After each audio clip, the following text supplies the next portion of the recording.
Welcome to Sun City News. I'm your host, Norma Taylor, and we're starting our news show with these stories. Joe Shedding, Securitas chief, is in our studio today to talk about cameras on the Millennium Bridge. Chris Chase checked out the Glasscrafters Club. And later in the program, we get a visit from the editor of the Bluffton Sun. Sun City News starts now. This is Sun City News, with our news team bringing you stories from Sun City and the Low Country, taking the lead with entertainment news. And on deck is our sports report. Sun City News, from people you know, about people you know. This week's SCTV News starts now. We are pleased to have Securitas Chief Joe Shedding in our studio to talk about the cameras being installed on the Millennium Bridge. Well, welcome back, Chief, to Sun City News. Good morning. Thanks for having me again. Okay, well, we have some questions. We're going to cover the Millennium Bridge. Why is it necessary to install cameras on the Millennium Bridge? Well, it was a decision that was made based on, for safety reasons, that was the primary goal. We found when we were doing our traffic counts and speed counts, as well as the complaints that come into me, that area is probably one of the highest areas where, for traffic complaints, people passing bicycles, people passing golf carts, vehicles that break down on the bridge. And when it happens, it's kind of a big problem that we need to get resolved immediately. We can't just cone them off and go on our way, because it's such a narrow area. So it was important to us to try to, keep it under watch more closely. Okay, understand that. So speaking of that again, who's going to be monitoring those cameras? And will the surveillance cover both directions on the bridge? So security will monitor them. And then, but just like all the cameras, it's not like somebody's just sitting there watching them 24/7, but, we'll have them down at the guardhouse, and I'll also be able to monitor them from time to time. But they'll be under, periodic, surveillance by the gate. So someone could be looking at them later on and say, "Whoa, that person did something bad." Yeah, well, we wouldn't necessarily, we're the only time that would happen is if somebody calls, the gate, and then they would refer them to me, and I would take a look back in time and look at the video and see, if in fact it did happen. Fine. And how many cameras are we talking about? I'm not exactly sure. I know it's anywhere from 4 to 6 cameras that'll be up on the bridge. Quite a bit.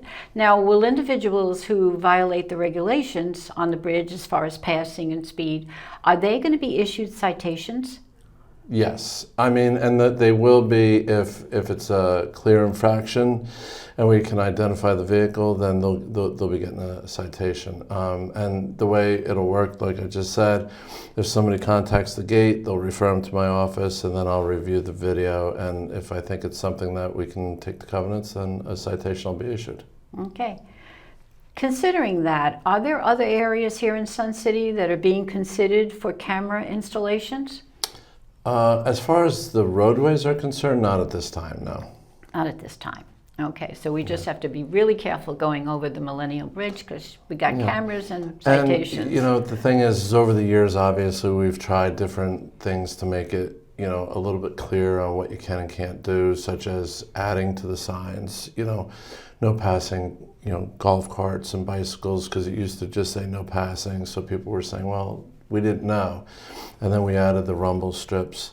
And I'm still getting a lot of complaints of people passing the golf carts, passing the bicycles, even passing cars. So, it's something that we need to, get a handle on. All right, good to know.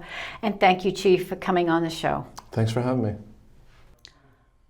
Reporter Chris Chase checked out the Glasscrafters Club recently and shares this report. So we're here with the Glasscrafters. Now, what exactly do you do here? We make a variety of stained glass projects, from sun catchers to large windows. And 98% of the people that are in our club today learned their craft here in our Sun City studio. We have about 350 members, current members in our club, and we're open 5 days a week from 9 to 4 o'clock, and then on the weekends we have a variety of hours. Now, you said you have classes. How does it work, and where does it work? We have a smaller room attached. We have classes each month. There are 3 levels of classes, from introduction to stained glass. That teaches you the basics. Then we have what we call panels and tools. That teaches you to work within a very confined space, because everyone wants to make a window. You know? And then we have what we call curved panel. And in that class, you make a larger project, and it teaches you how to really fit, takes all of the skills you've learned to that point and refines them. Those classes can take anywhere from 8 weeks, taking them one at a time, and they can take up to a year. Some people are part-timers, and they come in January. They take 2 classes. They don't come back till October to take the 3rd class. So we are flexible in that respect. And you can take refreshers too, right? We do have refreshers. Oftentimes in the fall, we'll have a 4-hour session for people that have been away, and just to get your hands back into it. And you can just look in Sensations under Glasscrafters. You can go to the club page and enter your information and be a part of our wait list. Our wait list is currently about 6 months to get into our intro class. Wow, this is a very, very popular club. And I can see why, because to make things like that would really make you feel good. Well, thank you for talking to us today. Well, thank you very much. We enjoyed it. Still more news to come. Reporter Denise Caesar attended World Meditation Day.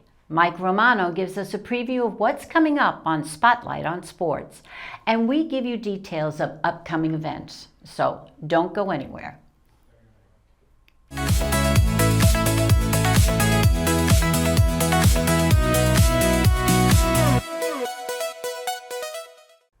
Let's catch you up with what you'll see in our May episode of Extra. This month, you can say our stories cover a range of events and emotions. Up your environmental game with ideas from Sun City's Earth Day event. And applaud the achievement of 2 Sun City residents whose work, honoring the U.S. Coast Guard, is now exhibited in the Hilton Head Lighthouse Museum. Learn what OBFOB is all about as we hear its origin story. See how they help promote the well-being of our veterans and first responders. Please don't miss any of this. Cable viewers, please check our program listings in Sensations or watch us anytime on our Sun City YouTube station. Celebrating World Meditation Day, a global event uniting millions in pursuit of peace and mindfulness. Tom Faber is Program Director on the Chi Club Board and the chair of this event, co-sponsored by the Health and Wellness Department. Led by 3 experienced meditation practice leaders from the Chi Club, we gathered at Town Square to meditate together. A unique experience to connect with a global community dedicated to positive change. Denise Caesar reports. I'm here today with Tom Faber, the Program Director of Sun City Chi Club. What made you start all the meditation, and what does this event mean to you today? Well, basically, the Chi Club has been in Sun City for the last close to 15 years, and we've been focusing on the internal arts, including meditation. Meditation is considered the highest of the arts, and someone brought up last year that we ought to be working on World Meditation Day, which is every year at May 21st. So here we are for our 2nd year. We've moved a little bit into the shade in this wonderful little volunteers park here. And we'll be encouraging people to come and meditate today for world peace. We have some guided or formal meditations at 1:15, 2, and 3 p.m., but people are welcome just to come and sit for a few minutes if that's the only time they have, and just relax and kind of tune into the meditation and benefit from it. The idea is that we're all going to envision and think about world peace, and hopefully joining with millions of people across the world maybe we can make a difference in this troubled world. Exactly. And meditation brings you closer to peace, right? And if we Correct. got closer to peace, we could share that. Right. What do you want your participants to get out of this today? Well, just a sense of what meditation is if they haven't done it before, and also a sense of what they might do personally to promote world peace. Most of the meditation leaders have said in the past that peace starts with us. We have to be at peace with ourselves and with each other before we can expect others to be peaceful. So Exactly. And this is the first step. thank you for having us here today. And I can't wait to join the Chi Club because I think this is so important for our mind, body, and spirit. It's so important to tap into that. Thank you so much, Tom. You're Thank welcome. you. Thanks for being here. Thank you. I'm here with Madge Hamilton on World Meditation Day. Tell us a little bit about what you're doing today here. So I'm going to be leading a guided meditation, and followed by a sound bath. So I'll play crystal bowls, chimes, drums, a little bit of everything after my meditation. So that's really relaxing after the meditation to bring it all together, Yes. correct? Yeah, that's Yes. how that works. World Meditation Day. How long have you been doing this? I've been meditating probably for a couple decades, on and off. You know, you kind of get in Yeah. it. You lose your way a little bit, and so if you can just meditate for a few minutes a day. And today I'm going to be talking about inner peace, Mm, and that's my So guided important. meditation. And so I'm part of the Chi Club mm-hmm. and been leading some meditations for them. And then also I'm going to be, I have a spa room over at the new amenity center in the spa. And so I'll be doing my practices there with guided meditation and Reiki and the sound and vibrational. That's so therapies. needed. We need that so much in the world today, and not just in the world today, for us as we Yes. need. And meditation is a practice, so you have to be mindful of that practice. Thank you for being with me today, and I can't wait to practice with you. Thank you. I'm here with Susan Gill, a practice leader for today, and she practices at the Chi Club, correct? Yep. So I want to know, what do you feel about World Meditation Day? It's a day for everyone, not just meditators, to get together and to put their hearts together for what they want the world to be like. And we need that right now. We need to feel the peace not only in our hearts, but to spread that to others, to do it in community, so that the community has the support and the love that they need in it. Thank you. You know, love is so important. Self-love, love of each other, and love of our planet. So today, what do you want the participants to gain from being here? Their own feeling of peace, their own feeling of fellowship, that they have a community here that will support them in that feeling of that's a value that we respect and hold dear, that we want a peaceful self, a peaceful community, a peaceful world. Thank you for doing this. I'm so honored to be here. Thank you. Thank you. Sports reporter Mike Romano is here to highlight what's coming up in June on his monthly show, Spotlight on Sports. A very pleasant good day, friends. Here are some of the stories that we are following for our June 2026 Spotlight on Sports show. First, there has been a lot of work going on over at the Hidden Cypress Golf Course. If you've been there recently, you could not help but see the long line of pipes being laid throughout the course. This is the project to put in a new irrigation system that will automate the watering of greens, fairways, and tee boxes. This is a prelude to the renovating of the whole course in 2027. We are working on getting an update on the project status. We will be covering the annual Sun City Softball Military Games. We will have interviews with some of our veteran players, as well as some of the active duty military that will be participating in the games. Lastly, the Bocce Club will be having their spring tournament. We will be at the bocce courts following all of the action. If there is any other sport that you would like us to cover, drop us a line here at Sun City TV. Also, don't forget to catch our May 2026 show that is airing now. In that show, we covered pickle tennis, the Low Country Pickleball Classic, and the Mix and Match Tennis Tournament. See interviews with many of your friends and neighbors. We hope you enjoyed our show. Here are a couple of upcoming events to consider.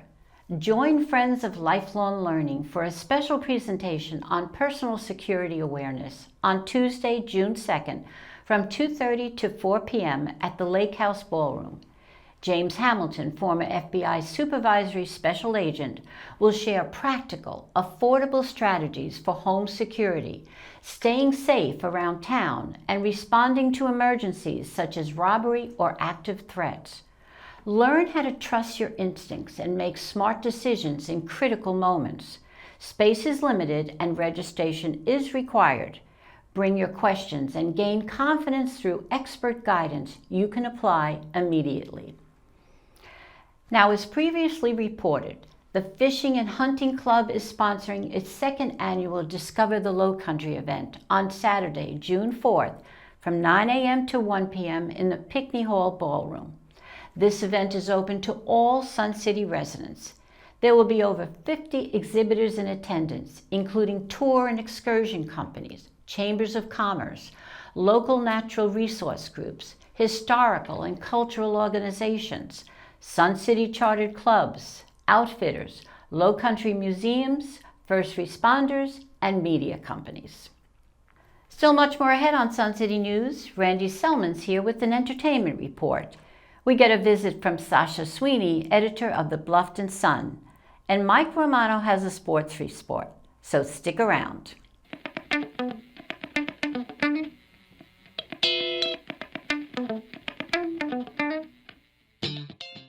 Welcome to the May edition of In Our Neighborhoods.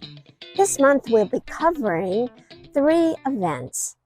The first is a fashion show. The second one is an annual picnic with a guest speaker.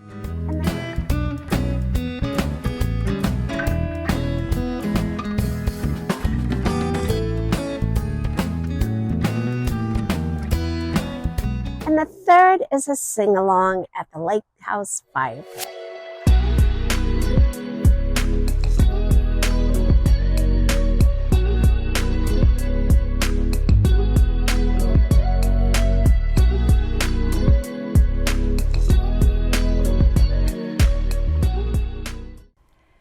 Randy Selman sitting down with Stephen Peters, the director of One Flew Over the Cuckoo's Nest. Let's watch. Thanks for stopping by, Stephen. Oh, thank you for having me, talking about our great show that we're doing. Well, tell us a little bit about One Flew Over the Cuckoo's Nest. Well, it's truly a classic, and it's about one man's struggle in the 1960s mental institution, where it's a battle of control and a struggle against the big nurse, against a tyranny, so to speak, like big rebellion. He's escaping, so to speak. Well, One Flew Over the Cuckoo's Nest covers a very heavy topic, yet at times it's comical. How did you handle the transitions? Well, it's luckily enough, I have a great cast. I got some experienced actors and some new people up on the stage. And they did a great backstory so they know why they're there, how they're going to react, what do they have to do to get out of there. And it becomes a big mission where they depend on each other to have a friendship, freedom, as well as a little act of rebellion. These characters are so well defined and complex. What did it take you and the actors to understand and encompass their characters? Well, before we started, we had each one of them do their own backstory so they could make up what they really wanted to portray, how they got there, what are they doing to get out, what their objective is, why they're there, why are you there, what are you doing to get better, as well as you can see during the progress of the play, where they are progressing and their motivation and to try to get out and get better, because most of them are committed themselves. They didn't really get committed, but they know they need help. Nurse Ratched is a great character. Oh my goodness. Who's playing her? Well, that's Eileen Wade is playing Nurse Ratched, and she is doing a fabulous job. I mean, I'm really impressed. I mean, I'm lucky enough to have her. but she's an experienced actress, and she really brings this Nurse Ratched to life. So, One Flew Over the Cuckoo's Nest is very exciting, and I am glad to have you here, and I can't wait for the curtain to go up. Oh yeah, but our curtain goes sideways, not up, okay? Okay. One Flew Over the Cuckoo's Nest runs on Thursday, June 11th, Friday, June 12th, and Saturday, June 13th at 7 p.m., and Sunday, June 14th at 2:30 p.m. Tickets are available at the Magnolia Hall box office every Monday, Wednesday, and Friday from 9 until 12. I'm Randy Selman, and that's your entertainment report. Remember, life is entertaining, so don't miss the show, especially One Flew Over the Cuckoo's Nest. Get your tickets. Sasha Sweeney, editor of the Bluffton Sun, is with us today to talk about what's happening in our community. Well, welcome back, Sasha, to Sun City News. Thank you so much for having me.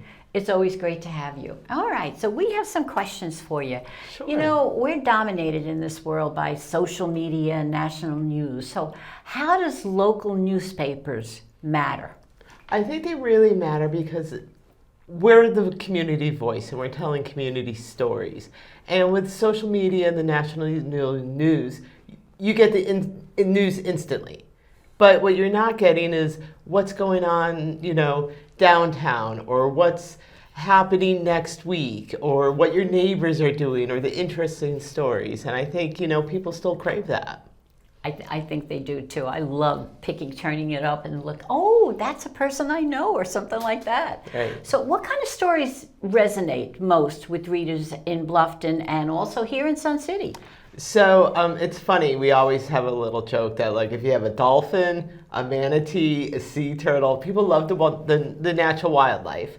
They love seeing what the neighbors are doing, or opening it up and seeing, the kids' baseball that they know, or their own children.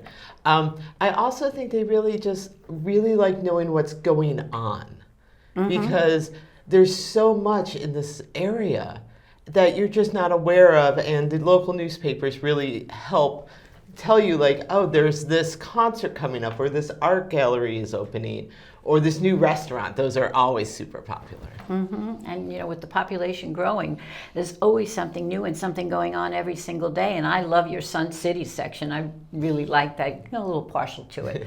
But how can our residents submit some story ideas or community announcements to you? So it's really easy. All you have to do is just email us. It's editor@blufftonsun.com, or go to the website and you can do the contact us, and then you can have my email, salespeople's emails, everything. And, we love to get story ideas. I'm always looking for something new or something to cover, so please feel free. Okay, good to know.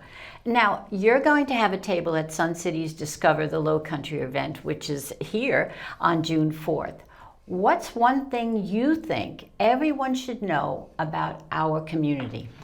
I think the one thing everyone should know is just what a great community we are. And we're so varied. So many people come from different places. We have such an incredible history that a lot of people aren't aware of. I also think that everyone here we're friendly, we're happy people are here, we want to get out, we have so much to offer. And I think the Discovery of the Lowcountry really gives everyone an opportunity to see just all the things that, are out there that people can do or be involved in. Okay, well, we look forward to seeing you there. Yes. And also, I just want to mention, I always look forward to Bluffton's Best 26. I'm sure that takes a lot of time to put all that together with 66,000 votes. And it is one of the best reads that you do once a year. Once again, thank you, Sasha, for coming in. Yes, and I will have boxes of those at the Discover the Lowcountry. So if you don't have a copy, stop by my table and I'd be happy to give you some. Okay. Well, thanks, Sasha, for coming by. Thank you for having me. And don't stay so long. Come back again. Happily. Well, Mike Romano's next with some sports news. Hello, sports fans. And the winners are. That was a phrase heard throughout the weekend as sports teams closed out their spring season. Let's start with bocce. 32 teams began tournament play vying for the spring championship. On Saturday, the Elite Eight, to borrow an NCAA term, faced off in an exciting tournament play. With a standing room only crowd, 4 well-played games ended with 4 teams headed to the semifinals. Ironically, the 4 teams were representative of the South Side, the North Side, the West Side, and the Riverbend neighborhoods. After 2 exciting games, Kieran Kirby and Frank Funicello from the Riverbend faced off against Carl Braun and Mike Sorocti of the West Side. In a nip-and-tuck final game, the West Siders held a 2-point advantage going into the last frame. Kieran and Frank needed 2 points to push the game into a sudden death playoff. The last ball of the Riverbend team veered off to the left just outside the West Side's ball, leaving the West Siders with the championship. It was the 2nd season in a row that a West Side team clinched the championship. At the conclusion of the game, Roy Powers presented the consolation trophies to the Riverbend team. Congratulations to Kieran and Frank. Roy also handed out the championship trophies to the West Side team amidst a standing ovation from the sellout crowd. Congratulations, Carl and Mike. The games were followed by the club's picnic. You can see more of the bocce tournament with interviews from players and fans on the June Spotlight of Sports show. The Softball Association wrapped up their spring 2026 season with a week-long double elimination tournament. The finals saw large crowds rooting on their favorite teams. Winners of the tournaments were determined based on their league play. In the Tuesday-Thursday League, R.S. Andrews defeated Mark Wynn. The Wednesday-Friday League saw J&R Ice Cream defeat Louver Shop. Weekend League HH Premier Window Film defeated All Care Therapy. Finally, the Women's Softball League had Sun City Tankless nipping Bedminster for the title. Congratulations to all who participated in the tournament. Congratulations on a job well done to the 3.5 men's 55-plus tennis team of John Harden and Mark McMurdy on advancing to the semifinals of the state tournament on Hilton Head Island. Sun City was well represented in the entire tournament. The Men's Golf Association and the Women's Golf Association will hold a Celebrate Summer Mixer Golf Tournament on Thursday, June 11th at Argent Lakes Golf Course. The format is a step-aside scramble. Registration closes on June 5th. In addition to golf, the event includes a barbecue at the pavilion. Cost is $24 plus golf. Well, that's all for sports. It's now time to get outside and have some fun. For Sun City Sports, I'm Mike Romano. That's our news show for this week. Thank you for watching. Catch us on cable on our YouTube station, where we invite you to click like and subscribe. To see expanded coverage of some of our SCTV stories, tune into our monthly show Extra. And if you have questions and comments, email us at suncitytvhh@gmail.com. But make sure you check us out every week for all the news that's happening in your community. For Sun City News, I'm Norma Taylor.